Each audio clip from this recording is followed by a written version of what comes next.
ഐതിഹാസികമായ ഒരു പദ്ധതി. നമ്മൾക്കറിയാം, കേരളത്തില് ഇന്ത്യ രാജ്യത്ത് ദാരിദ്ര്യ നിർമ്മാർജ്ജനത്തിൽ ഒട്ടനവധി പരിപാടികളും പദ്ധതികളും ഭരിച്ചിരുന്ന സർക്കാരുകളൊക്കെ കൊണ്ടുവന്നിരുന്നു. പക്ഷേ അതിൽ ഏറ്റവും ഫ്രൂട്ട്ഫുള്ളായ, ഏറ്റവും ജനങ്ങളിലേക്ക് എത്തിയ, പട്ടിണി മാറ്റിയ ഒരു പദ്ധതിയായിരുന്നു മഹാത്മാഗാന്ധി ദേശീയ ഗ്രാമീണ തൊഴിലുറപ്പ് പദ്ധതി. നമ്മൾക്കൊക്കെ അറിയാം, ശരാശരി 20 വാർഡുള്ള ഒരു ഗ്രാമത്തിനകത്ത് 8 മുതൽ 12 കോടി രൂപ വരെ ഒരു ഗ്രാമത്തിനകത്ത് തൊഴിലാളിയുടെ കയ്യിലേക്ക് വരിക, തൊഴിലാളികളുടെ കയ്യിലേക്ക്. അതവർ വിദ്യാഭ്യാസത്തിന് ഉപയോഗിക്കുന്നു, ഭക്ഷണം വാങ്ങാൻ ഉപയോഗിക്കുന്നു, നല്ല ഭക്ഷണം വാങ്ങാൻ ഉപയോഗിക്കുന്നു, എന്റർടൈൻമെന്റ് ഉപയോഗിക്കുന്നു. അങ്ങനെ യഥാർത്ഥത്തിൽ ഇന്ത്യയിലെ ഗ്രാമങ്ങൾക്കകത്ത് റവല്യൂഷൻ ഉണ്ടാക്കിയ ഒരു പദ്ധതി. ആ പദ്ധതിയെയാണ് യഥാർത്ഥത്തിൽ ഇല്ലാതാക്കാൻ ശ്രമിക്കുന്നത്. 90% കേന്ദ്ര ഫണ്ടും 10% സംസ്ഥാന ഫണ്ടും എന്ന് വിഭാവനം ചെയ്ത പദ്ധതിക്കകത്ത് 60-40 ആയാൽ മാത്രം മതി ഇത് തകരാൻ. നമ്മൾക്കറിയാം, എല്ലാ സ്റ്റേറ്റും കേന്ദ്രത്തിന്റെ മുന്നിൽ പല ആവശ്യങ്ങൾക്ക് വേണ്ടി കൈനീട്ടുന്നു. ആ കൈനീട്ടുന്ന സമയത്ത് എപ്പോഴും ഉപാധി വെക്കുക എന്ന പരിപാടിയാണ് കേന്ദ്ര ഗവൺമെന്റ് ഉള്ളത്. ഇത് മരിക്കാൻ പോകുന്നു, അല്ലെങ്കിൽ ഈ പദ്ധതിയെ കൊല്ലാൻ പോകുന്നു എന്നുള്ളതിന് യാതൊരു സംശയവും. ഞാനതിന്റെ വൈകാരിക തലങ്ങളൊക്കെ വിട്ടുകഴിഞ്ഞു, ഇപ്പൊ വെച്ചിരിക്കുന്ന പേരിലേക്കും വിട്ടുകഴിഞ്ഞു. അതൊക്കെ നമുക്ക് ഇന്ത്യ ചർച്ച ചെയ്യട്ടെ. ഗാന്ധിയെ കാണുമ്പോൾ, ഗാന്ധിയുടെ പേര് കേൾക്കുമ്പോൾ, ഗ്രാമത്തിലെ ജനങ്ങൾ ഗാന്ധി എന്ന് കേൾക്കുമ്പോൾ ഒരു ഫീലിംഗ്സ്, ഒരു വികാരം, വൈകാരികത ഉണ്ടാവരുത് എന്ന് ഇന്നത്തെ നരേന്ദ്രമോദി ഗവൺമെന്റിന് തോന്നിക്കഴിഞ്ഞാൽ അതിന് നമ്മൾക്കൊന്നും പറയുന്നില്ല. ഗോഡ്സെയുടെ പേരാണ് വേണ്ടത് എന്ന്, സവർക്കറുടെ പേരാണ് വേണ്ടത് എന്ന് ഭരണകൂടം തീരുമാനിച്ചാൽ അതായിക്കോട്ടെ. പക്ഷെ അതിനപ്പുറത്തേക്ക് ഇന്ത്യയുടെ ഗ്രാമങ്ങൾക്കകത്ത്, ഇന്ത്യയിലെ ഗ്രാമാന്തരങ്ങൾക്കകത്ത് ഉയർന്നു കേൾക്കുന്ന 2 പേരുണ്ട്.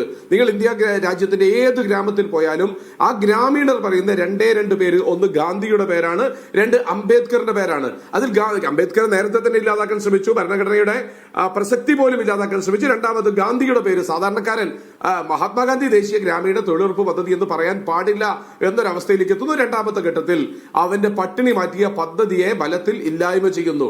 100-125 ആക്കി എന്ന തൊഴിൽ ദിനങ്ങൾ കൂട്ടി എന്നൊരു ഓഫർ മുന്നോട്ട് വെക്കുന്നു. പക്ഷെ അതിനപ്പുറത്തേക്ക് 40% സംസ്ഥാനം കൊടുക്കണം എന്ന് പറഞ്ഞാൽ ഈ പദ്ധതി അവസാനിച്ചു എന്നാണ്.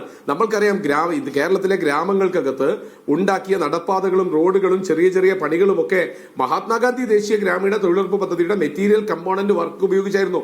50% വരെ, ഒരു തൊഴിൽ ദിനത്തിന്റെ 50% വരെയുള്ള ഫണ്ട് എക്സ്ട്രാ എടുത്തുകൊണ്ട് നാട്ടിലെ നടപ്പാതകളും റോഡുകളും അതുപോലെ ഗ്രാമീണ പണികളും ഒക്കെ നടന്ന ഒരു വലിയ തോതിലുള്ള ഒരു ഗ്രാമ വികസനത്തിൽ വിപ്ലവം വന്ന ഒരു പരിപാടിയുടെ കടക്കൽ കത്തിവെക്കുന്ന ഏർപ്പാടിലേക്കാണ് കേന്ദ്ര ഗവൺമെന്റ് പോയത്.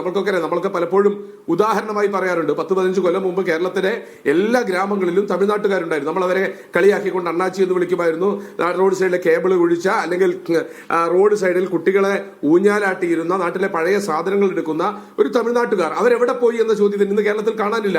ആ ചോദ്യത്തിന്റെ മറുപടിയായിരുന്നു തൊഴിലുറപ്പ് പദ്ധതി. അവർ നാട്ടിൽ പോയപ്പോൾ അവരോട് പറഞ്ഞു, മലയാളിയുടെ ആത്തും തുപ്പും കേൾക്കണ്ട, നിങ്ങൾ ഇവിടേക്ക് വാ, നിങ്ങൾക്ക് 100 ദിവസത്തെ തൊഴിൽ, അന്ന് 150 രൂപയുള്ളൂ, 15,000 രൂപ ഞങ്ങൾ നിങ്ങളുടെ കൈകളിലേക്ക് സർക്കാർ തരും, അതിന് നിങ്ങൾ അപേക്ഷ കൊടുക്കണ്ട, പറഞ്ഞാൽ മതി, പറഞ്ഞാൽ തൊഴിൽ കാർഡ് എടുത്ത്, ഫോട്ടോ എടുത്ത്, തൊഴിൽ കാർഡ് എടുത്ത് തൊഴിൽ തരും, 15 ദിവസം കൊണ്ട് തൊഴിൽ തന്നില്ലെങ്കിൽ തൊഴിലില്ലായ്മ വേതനം തരുന്ന പദ്ധതിയാണ് എന്ന് പറഞ്ഞ് തമിഴ്നാട്ടുകാരൊക്കെ അവിടെ സ്റ്റിക്ക് ഓൺ ചെയ്ത് അവർ ചോദിച്ചു, ഞങ്ങൾ 15,000 കൊണ്ട് എങ്ങനെ ജീവിക്കുമെന്ന് ചോദിച്ചപ്പോൾ അതേ ഗവൺമെന്റ്, അതേ തൊഴിലുറപ്പ് പദ്ധതി നടപ്പിലാക്കി അതേ ഗവൺമെന്റ് പറഞ്ഞു, നിങ്ങൾക്ക് 1 രൂപയ്ക്ക് 35 കിലോ അരി തരും, 1 രൂപയ്ക്ക് 35 കിലോ ഗോതമ്പ് തരും, ഭക്ഷ്യ സുരക്ഷാ നിയമം. അവർ വീണ്ടും ചോദിച്ചു, ഞങ്ങൾക്ക് ഭക്ഷണവുമായി തൊഴിലുമായി ഞങ്ങൾ ആരോഗ്യമാര് നോക്കും. അന്നാണ് ഐതിഹാസികമായ ആരോഗ്യ ഇൻഷുറൻസ്. 30 രൂപയ്ക്ക് ഒരു കുടുംബത്തിന്റെ ആരോഗ്യത്തെ ഇൻഷൂർ ചെയ്യുന്ന പദ്ധതി. അപ്പോൾ ആരോഗ്യവുമായി വിദ്യാഭ്യാസം ആര് തരും? അപ്പൊ വീണ്ടും മറുപടി പറഞ്ഞു, 12ാം ക്ലാസ് വരെയുള്ള വിദ്യാഭ്യാസം സൗജന്യമാക്കിയ വിദ്യാഭ്യാസ അവകാശ നിയമം. ഈ ഗ്രാമത്തിലെ സാധാരണക്കാരന്റെ ജീവിതത്തെ അങ്ങേയറ്റം പരിപോഷിപ്പിച്ച, മാറ്റിമറിച്ച നിയമങ്ങളിലൂടെ ഇന്ത്യ രാജ്യത്തിലെ